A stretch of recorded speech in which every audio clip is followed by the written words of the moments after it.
본격적인 피실 생활이 시작됐다. 모두가 장기표를 응시하는 듯 느껴졌다. 안경을 쓰고 머리 모양을 바꾸는 등 최대한의 변장에다 공장 노동자답게 옷을 차려입었다 해서 안전이 보장되는 것은 아니었다. 한 곳에 오래 머무는 것도 금물이었다. 낮에는 계속 나와야 돼. 밤에는 들어가도 되는데. 그래서 또 나중에 또 이런 것도 있습니다. 어디 있었냐 이런 문제도 있어. 그래서 체포됐을 때. 그럼 언젠가는 또 언제도 잡힐 수 있으니까. 그래서 태종사에 좀 가 있어야겠다 해서 태종사 불교 공부도 좀 할 겸 스님 원래 또 인연이 깊으니까. 태종사로 간 다음 날 새벽 장기표는 아무도 모르게 머리를 깎고 승복으로 갈아입었다. 그리고 법명은 도성 스님이 지어놓은 우상으로 했다.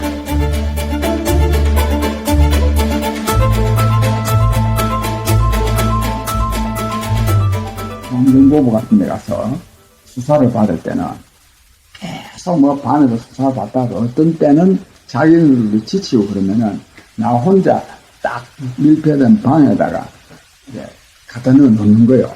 그러면 내가 이제 그러면서 색적시공 공적시색 이거를 내가 이 색적시공 공적시색이라는 거를 수천만 분 내가 암송한 사람입니다.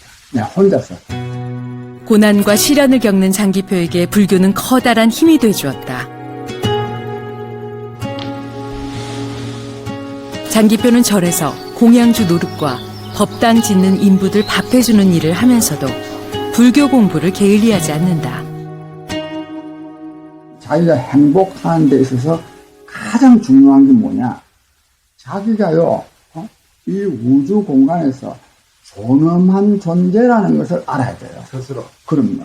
그래야 자기를 사랑해야 되거든. 사람이 행복하려고 그러면은 자기가 참 훌륭한 존재다 하는 이런 인식이 있어야 됩니다. 이게 중요합니다.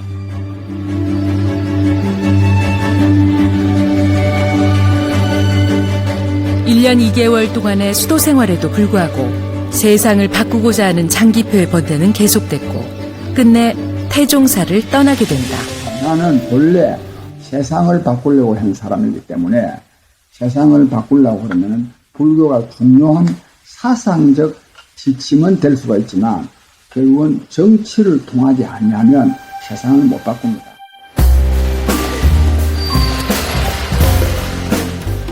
부산 태종사 승려 생활을 접고 서울로 무대를 옮긴 장기표는 평화시장 근처의 중부시장에서 하루 10시간 이상 온갖 자빌과 보조를 하면서 청계 피복 노조를 지원하는 등 노동운동에 전력을 기울였다.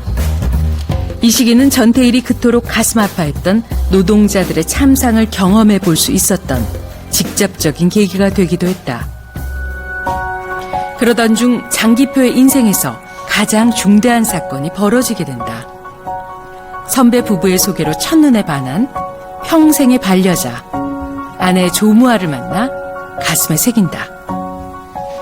남하고 조무아 씨가 마음에 드니까 결혼을 합시다 이렇게 말은 일 안 했지만 그런 말을 하니까 이제 우리 한 얘기하다가 한번 생각해 보겠다고 말은 그랬어.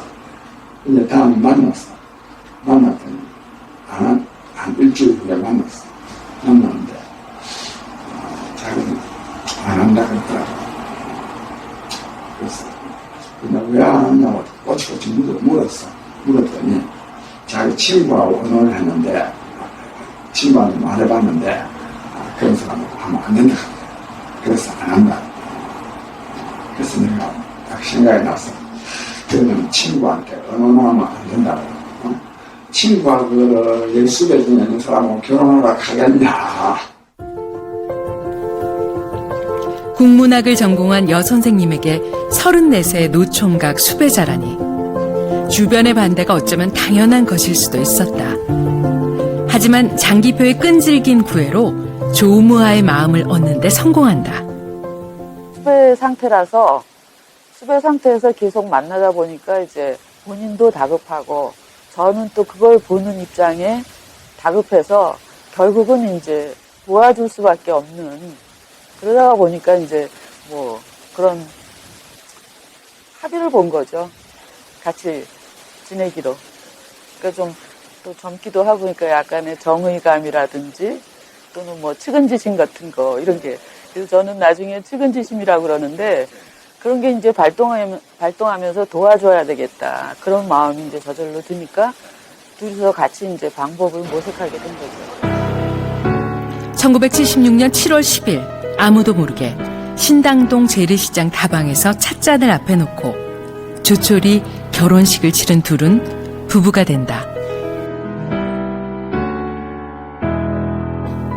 하늘과 땅의 축복이 장기표 조무아 부부와 함께했다. 청명하고 구름이 있고 구름이 있는데도 청명한 그런 말이라서 참 기분이 좋았지. 그래서 가는 것을 결혼하고 방을 가는데 돈이 가니까 월계동이라고 해서 월계동 거기다가 9평짜리 독립가구 내 집이었다.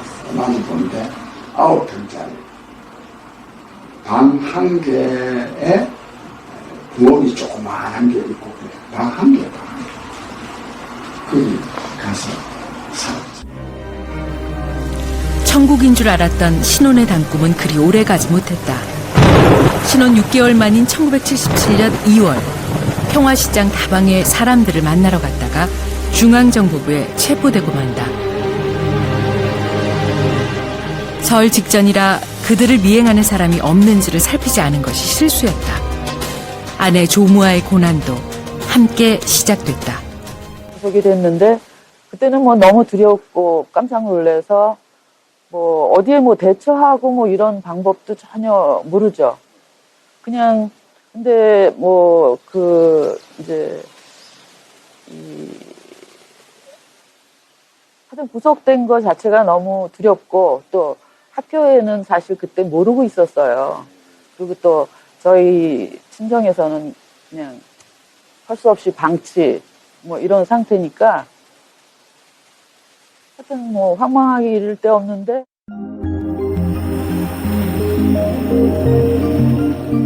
체포된 장기표는 피신 생활 3년 동안 어디서 살았으며 누구를 만나 무슨 일을 했는지를 집중 추궁당한다. 하지만 이를 그대로 말하는 것은 있을 수 없는 일이었다. 결국 장기표는 국가보안법, 방공법, 긴급조치 구호 위반으로 구속됐다. 이때는 이미 민청학령 구속자들이 전부 석방돼 있어 민청학년은 사실상 끝난 상태였다. 하지만 1심 7년, 2심은 5년의 중형이었다. 근데 내가 청계노조에 관여를 했고 하니까 또 긴급조치 구호는 살아있으니까 그러니까 내가 이제 77년도에 민청학령 사건은 74년도인데 내가 잡힌 거는 77년도란 말이야. 한참 지나간 거 아니야, 사실. 이비세? 그러니까, 그런데도 내가 징역을 1심에서 7년을 받고 2심에서 5년을 받은 거야. 많이 받은 거지. 엄청나게 많이 받은 거지. 민청학년 사건 때라면은 이건 사형이지. 근데 사형수도 다 나왔다니까. 당시 유명인 장기표에 대한 재판은 우리 사회에 지대한 관심을 불러일으키고 있었다. 장기표의 해박한 지식과 논리는 법정이 민주화 교육장이라는 말까지 나오게 할 정도였다. 그때 이제 윤보선 대통령의 부인 봉덕기 여사, 또 뭐 김한림 어머니, 또 이순신 여사님, 유명 인사도 또 뭐 많이 왔어요. 방청이에요? 방청에 뭐 양일동 씨라든지 뭐 등 많이 왔는데 이제 그때는 그래도 재판이 좀 진행이 됐어. 그래서 내가 이제 노동자들의 참상 같은 거, 통계 숫자 같은 거 외우면 아주 도사거든. 쫙 얘기를 하면 사람들이 깜짝깜짝 놀래지. 그래서 하여튼 그 방청한 사람들이 야, 뭐 공부 많이 했다 소리 나왔지. 남들은 평생 한 번 가기도 힘든 감옥. 장기표는 5차례 9년간의 감옥살이를 했고 도피 기간은 12년이나 된다. 온몸을 만신창이로 만들었던 고문의 기업까지. 그는 왜, 무엇을 위해 이런 고난과 시련을 견뎌왔는가? 사명감 있잖아요. 쏟는 것이 나는 모든 사람이 행복하게 사는 세상을 건설해야 된다.